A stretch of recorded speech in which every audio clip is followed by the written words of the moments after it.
Olá, meus amigos, sejam todos muito bem-vindos à nossa segunda aula do módulo 2, em verdade, da temática organização administrativa. Nós estamos trabalhando a organização administrativa. Na aula anterior, nós trabalhamos a estrutura da administração pública direta, estudamos os entes federativos e suas características. Para essa aula, nós vamos trabalhar a figura das autarquias. As autarquias, que são entidades que integram a estrutura da administração pública indireta. Mas partam da premissa: a administração pública indireta surge a partir dos princípios da especialidade e eficiência, porque os entes federativos reconhecem que não têm a expertise necessária para exercer algumas atribuições, ou seja, os entes federativos reconhecem as suas limitações e, diante de tais limitações, não prestariam serviços, eu diria, algumas atribuições de forma eficiente. Então, pensando exatamente na eficiência, que só é gerada, que só é proporcionada mediante a especialização adequada, os entes federativos, os entes que integram a estrutura da administração pública direta, criam novas pessoas jurídicas. Trata-se da descentralização por outorga. Convenhamos, a descentralização por outorga dá origem à estrutura da administração pública indireta. Repito, a descentralização por outorga cria a administração pública indireta, as entidades que integram a estrutura da administração pública indireta. Nós já vimos a administração pública direta constituída por entes federativos e vamos estudar nesta aula a estrutura da administração pública indireta. Vamos começar o estudo porque só concluiremos na próxima aula, no módulo 2, assunto organização administrativa. Nós temos 3 aulas distintas. Na primeira aula, administração pública direta, e nas 2 aulas subsequentes, nessa e na próxima, trabalharemos a figura da administração pública indireta. Muito bem. Dito isso a vocês, a primeira entidade que integra a estrutura da administração pública indireta, as autarquias. Só lembrando, os princípios que autorizam a administração pública direta a criar novas pessoas jurídicas, princípios da eficiência e da especialidade. E o fenômeno que possibilita essa criação de novas pessoas jurídicas, a descentralização por outorga. Outorga, sinônimo de lei. A descentralização ocorre por lei. Muito bem. Surge a administração pública indireta e nós começaremos a falar sobre ela através das autarquias. Em verdade, vamos começar a falar da administração pública indireta por meio das autarquias. As autarquias são pessoas jurídicas de direito público, tá? Portanto, são titulares do serviço público. Meninos, são titulares do serviço público, são pessoas jurídicas de direito público. Portanto, reguladas por normas de direito público. Tudo aquilo que nós já vimos para os entes federativos, que também são, e da mesma forma são, pessoas jurídicas de direito público, serve também para as autarquias. Aquelas características que nós trabalhamos lá nos entes federativos também servem para as autarquias, porque estas são pessoas jurídicas de direito público, titulares do serviço. Muito bem. Resumidamente, objetivamente, quais são as características das autarquias? Autarquia que é gênero. Repito, pessoas jurídicas de direito público, prestadoras e titulares do serviço público. Como é que se dá a criação de uma autarquia?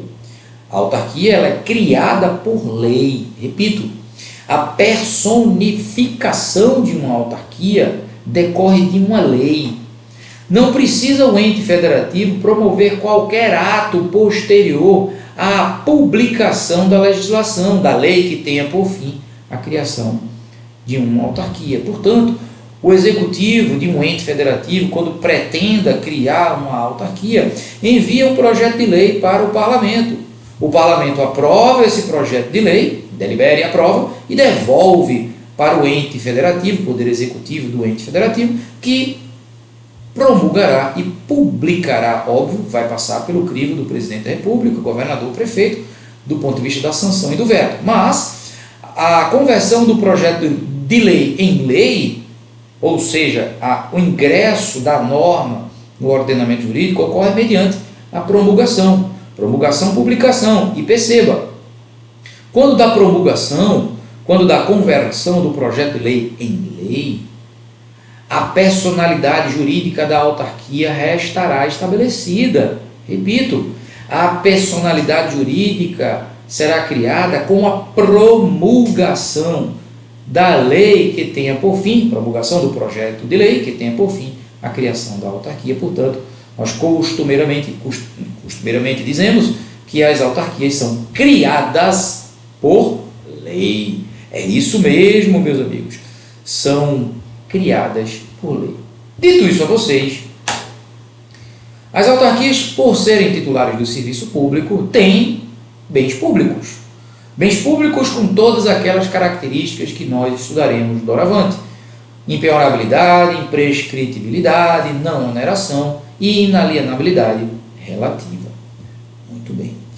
Ademais, na figura das autarquias existem servidores públicos que ocupam cargo de provimento efetivo, mediante concurso público de provas ou provas e títulos, e também existem, nos moldes do artigo 37, inciso 2, e também existem os cargos comissionados de chefia, direção e assessoramento. Nos moldes do artigo 37, inciso 5, cargo de provimento efetivo mediante concurso, 37, inciso 2 da Constituição, cargo de provimento comissionado, de livre nomeação e exoneração, artigo 37, inciso 5 da Constituição da República Federativa do Brasil. Lembrando, cargo comissionado está correlacionado às funções de chefia, direção e assessoramento. Show de bola, tranquilão, sossegado, na medida. A autarquia precisa necessariamente promover uma licitação para promover contratos administrativos. Repito, em regra, as autarquias promoverão contratos administrativos precedidos de licitações. Regulamento jurídico das licitações das autarquias, a Lei 14.133 de 2021, a nova lei de licitações. Muito bem. Para a contratação de mão de obra, já falei, em regra, concurso público. Show de bola. Servidor público efetivo, Estatuto dos Servidores Públicos, a Lei 8.112/90. Ok? Mais na frente teremos uma aula específica acerca da temática servidores públicos. Mas vamos lá. A autarquia é um gênero que em verdade, gênero que se subdivide em 5 espécies. Repito, a autarquia é um gênero que se subdivide em 5 espécies distintas. Começaremos a falar acerca das autarquias comuns. As autarquias comuns que não têm particularidades, como, por exemplo, o conselho profissional. Um conselho profissional, o Conselho Federal de Medicina, o Conselho Federal de Engenharia, o Conselho Federal de Enfermagem. Não inclua aí nesse rol a OAB. O Supremo Tribunal Federal tratou de estabelecer que a OAB é uma entidade sui generis, ou seja, diferenciada. Ela não se enquadra nesse parâmetro estabelecido como autárquico. Tá? Então vamos lá. Conselhos federais, conselhos profissionais têm natureza de autarquia. Tudo aquilo que nós já vimos em relação à autarquia serve para os conselhos, porque é espécie do gênero. Muito bem. Existe a figura do consórcio público. Consórcio público, amigos. O consórcio público é constituído por entes federativos. Anota desde já a Lei 11.107. Lei 11.107. Lei Federal 11.107. E diz que o consórcio público, no seu artigo 1º desta lei, 11.107, no artigo 1º é dito que o consórcio público poderá ter a natureza jurídica de direito público ou de direito privado. Se o consórcio público receber a natureza jurídica de direito público, será uma espécie autárquica. Tá? Nós chamamos de associação pública, que é exatamente o consórcio público. Não confundir com consórcio de empresas, que nada tem a ver com consórcio público. Ao passo que o consórcio público é constituído por entes federativos. União, Estados-membros, municípios e Distrito Federal poderão criar uma autarquia, denominada de associação pública ou consórcio público, como natureza jurídica de direito público. Show de bola? A União pode constituir consórcio com Estados-membros e municípios. Estados-membros podem constituir consórcio com municípios, mas a União não poderá constituir consórcio diretamente com municípios, sem a participação necessária do ente federativo Estado-membro respectivo. Então, imaginemos que a União Federal queira criar um consórcio com municípios, ao exemplo de Recife, Olinda, Jaboatão e Paulista, que são municípios da região metropolitana daqui da minha terra, do Recife.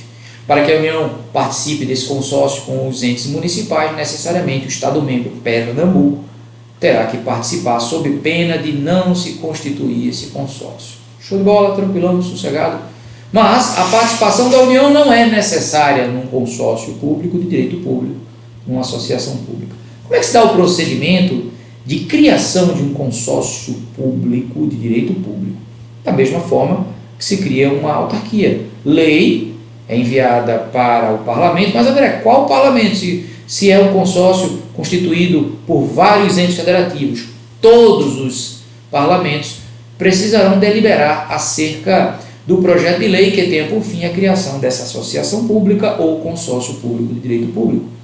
Então, se tem o município do Recife, o Estado de Pernambuco e a União Federal, o projeto de lei tem que ser aprovado no Congresso Nacional, da mesma forma na Assembleia Legislativa de Pernambuco e também na Câmara Municipal do Recife. Se um desses entes federativos não conseguir aprovar no respectivo parlamento o projeto de lei que tenha por fim criar esse consórcio, aquele ente que não conseguiu aprovar não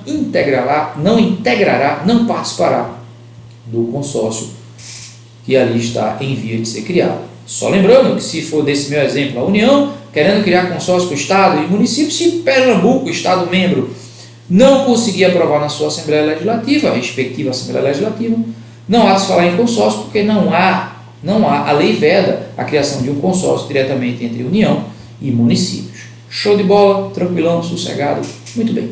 Esse projeto de lei, só para exaurir o conteúdo, que tem por fim criar o consórcio público, ele antes desse projeto de lei ser, vamos assim dizer, editado, minutado, existe um protocolo de intenções que é subscrito, assinado por todos os entes federativos que pretendam participar do consórcio. Simples assim, os entes federativos que pretendam se consorciar assinam o que nós chamamos de protocolo de intenções. Esse protocolo de intenções é convertido num projeto de lei e esse projeto de lei vai tramitar em cada um dos parlamentos. Quando aprovados os projetos de lei, o consórcio público restará criado.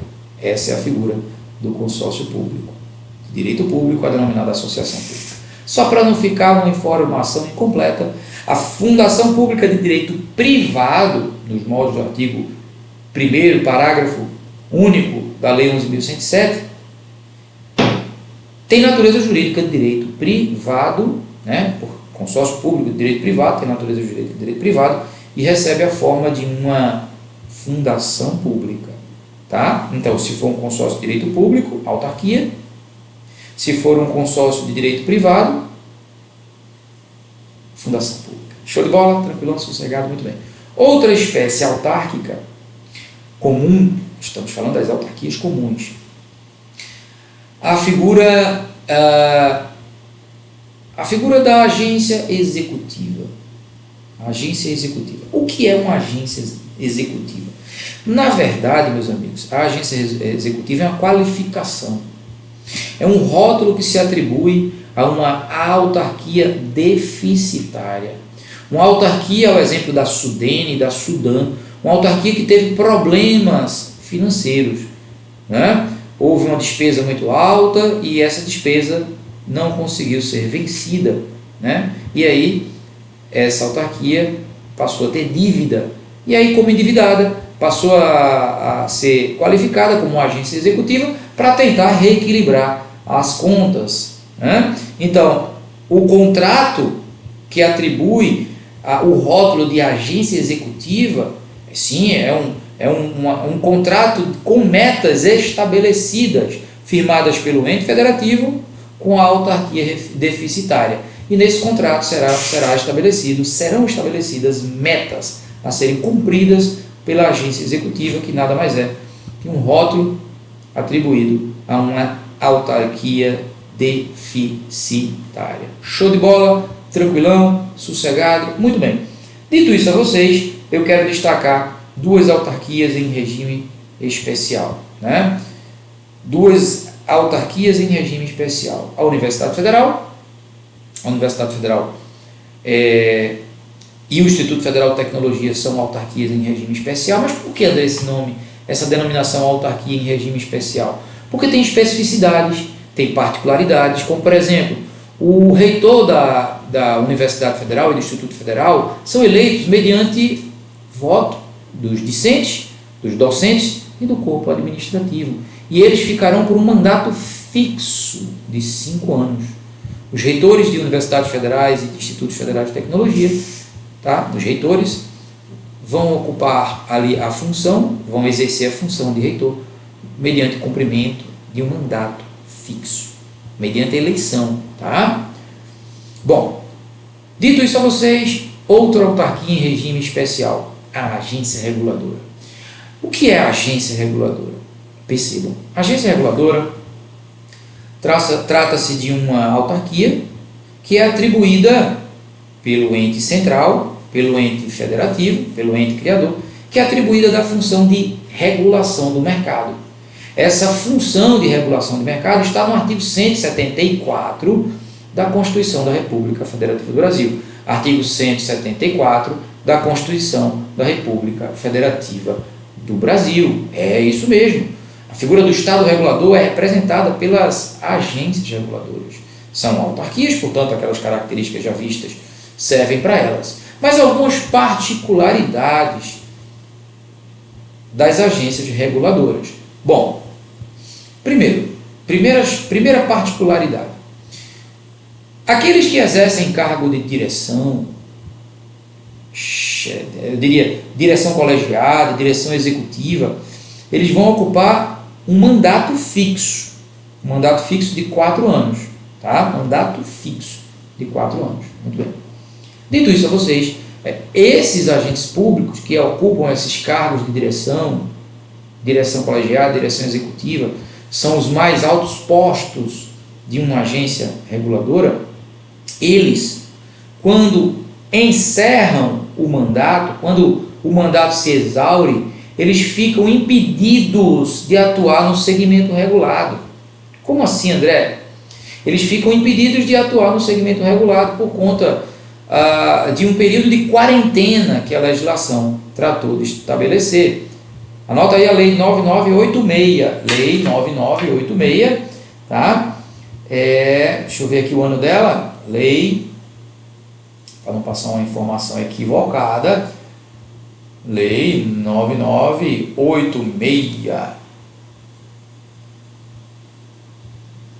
do ano de 2000, Lei 9986 de 2000, anota aí no teu vademécum, Lei 9986 de 2000. Então, nessa Lei 9986 de 2000 foram estabelecido um período de quarentena, e esse período de quarentena é de 180 dias. 180 dias. Como é isso, André? Explica melhor. Quando o diretor executivo de uma agência reguladora conclui um mandato fixo de 4 anos, imaginemos, ele ocupava um cargo de direção na Anatel, a Agência Nacional de Telecomunicações. Ele atuava no segmento de telecomunicações. Então, com o fim do mandato, ele não pode, por um período de 180 dias, atuar no segmento regulado, ou seja, telecomunicações. Ele fica ali impedido de atuar nesse período. Mas ele não pode ficar sem remuneração, porque se ele só sabe trabalhar com isso, se ele não pode trabalhar no segmento regulado, ele tem conta para pagar, e aí a agência reguladora vai pagar ao longo desse período de 180 dias a respectiva remuneração deste agente público, que deixou de ser agente público, mas está ali por 180 dias recebendo remuneração da agência reguladora. Outra informação importante acerca das agências reguladoras. Ela exerce o poder normativo. Ela não é dita lei, mas ela é dita resolução. A agência reguladora regula, normatiza o segmento regulado. São as resoluções da ANAC, da Anvisa, da Ancine, da Anatel. E percebam que essa atribuição de normatizar segmentos de mercado nós chamamos de deslegalização. Repito, deslegalização. Show de bola? Portanto, uma agência reguladora exerce o poder normativo? A resposta é sim. Tranquilo, sossegado, na medida? Muito bem. Dito isso a vocês, eu encerro a aula de agora, a aula de hoje, e já convido todos para a próxima aula, quando trabalharemos a figura das estatais e fundações públicas.